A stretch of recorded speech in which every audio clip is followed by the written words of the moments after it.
ನಮಸ್ಕಾರ ರೈತ ಬಾಂಧವರೇ, ಕೃಷಿ ಇಲಾಖೆಯಿಂದ ಸಬ್ಸಿಡಿ ದರದಲ್ಲಿ ದೊರೆಯುವ ತುಂತುರು ನೀರಾವರಿ ಘಟಕವನ್ನು ಫಲಾನುಭವಿಗಳಾದ ವೆಂಕಟೇಶ್ ರವರು 1 ಎಕರೆ ಜಮೀನಿನಲ್ಲಿ ಅಳವಡಿಸಿಕೊಂಡಿದ್ದಾರೆ. ಬೇಸಿಗೆಯಲ್ಲೂ ಸಹ ಸ್ಪ್ರಿಂಕ್ಲರ್ ಪೈಪ್ ಮುಖಾಂತರ ರಾಗಿ ಬೆಳೆಗೆ ನೀರನ್ನು ಹಾಯಿಸುತ್ತಿದ್ದಾರೆ. ತುಂತುರು ನೀರಾವರಿ ಘಟಕಗಳಿಂದ ಪ್ರಯೋಜನಗಳ ಬಗ್ಗೆ ಅವರಲ್ಲೇ ಮಾಹಿತಿ ಪಡೆಯೋಣ. ಅಂತ ಸ್ವಾಮಿಗಳ ಹೋಗ್ಬೇಕು, ಪತ್ತನಘಟ್ಟ ಗ್ರಾಮ.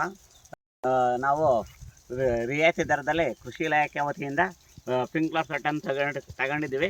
ಒಂದು ಎಕರೆಗೆ 30 ಪೈಪು 5 ಜೆಟ್ಟು ಕೊಟ್ಟಿರ್ತಾರೆ. ಅದ್ರ ಜೊತೆಗೆ ಆಗೋ ಮೆಟೀರಿಯಲ್ ಎಲ್ಲ ಕೊಟ್ಟಿರ್ತಾರೆ.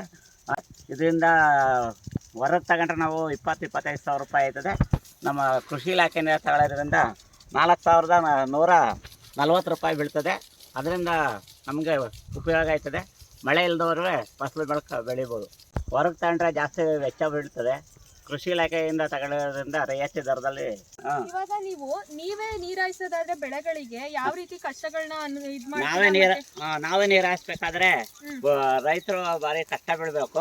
ಈ ಸ್ಪ್ರಿಂಕ್ಲರ್ ಸೆಟ್ ಇಂದ ಹಾಸೋದ್ರಿಂದ 1 ಗಂಟೆ ಕರೆಂಟ್ ಇದ್ರೆ ಒಂದು 20 ಗಂಟೆಗೆ ಹಾಯಿಸ್ಕೋಬಹುದು.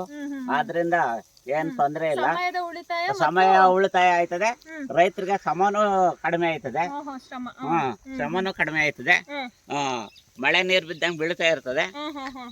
ಏನು ಎಲ್ಲ ಮಳೆ ಇಲ್ದವರು ರೈತರು ಶೇಕಡ 5% ಅಷ್ಟು ಇಳುವರಿ ಹೆಚ್ಚಾಯ್ತದೆ. ಈ ತರ ಮಾಡಕೊಳ್ಳೋದ್ರಿಂದ ಮಳೆ ಕಾಯ್ಕೊಂಡು ಹೋದ್ರೆ ಮಳೆ ಯಾವ್ದು ಟೈಮಲ್ಲಿ ಬೀಳ್ತದೆ, ಯಾವ್ದು ಟೈಮಲ್ಲಿ ಹೋಯ್ತದೆ. ಆದ್ರಿಂದ ರೈತರಿಗೆ ಸರಿಯಾದ ರೀತಿಲಿ ಬೆಳೆ ಬರಲ್ಲ.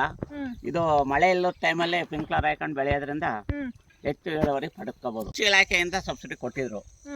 ಎಷ್ಟು ಅಮೌಂಟ್ ಕಟ್ಟಿದ್ರಿ? ನಾವು 4,140 ರೂಪಾಯಿ ಕಟ್ಟಿದ್ರು. ಇದು ಹೊರಗಡೆ ತಗೊಳ್ಳೋದಾದ್ರೆ 25 ಸಾವಿರದಿಂದ 25 ಸಾವಿರ ಅಥವಾ 17 ಸಾವಿರ ಬೀಳ್ತದೆ. ಧನ್ಯವಾದಗಳು ವೆಂಕಟೇಶಣ್ಣ, ನಿಮ್ಗೆ ಚೆನ್ನಾಗಿ ಮಾಡಿದ್ದೀರಾ. ಕೃಷಿನ ಹಿಂಗೆ ಮುಂದುವರಿರಿ. ಎಲ್ಲರಿಗೂ ಧನ್ಯವಾದಗಳು. ಇದು ನಾವು ಶ್ರವಣಬೆಳಗೊಳ ರೈತ ಸಂಪರ್ಕ ಕೇಂದ್ರಕ್ಕೆ ಸಂಪರ್ಕಿಸಿದ್ರೆ ಎಲ್ಲ ಮಾಹಿತಿನೂ ಕೊಡ್ತಾರೆ. ಎಲ್ಲನೂ ಹೆಚ್ಚಿಗೆ ಹೇಳಿ ಪಡ್ಕೋಬೋದು.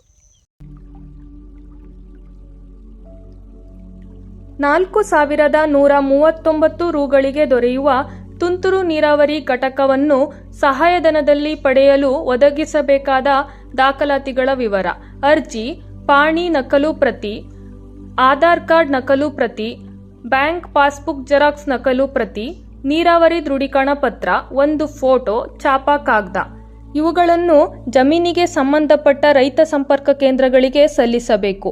ಹೆಚ್ಚಿನ ಮಾಹಿತಿಗಾಗಿ ರೈತ ಸಂಪರ್ಕ ಕೇಂದ್ರಕ್ಕೆ ಭೇಟಿ ನೀಡಿ. ಧನ್ಯವಾದಗಳು.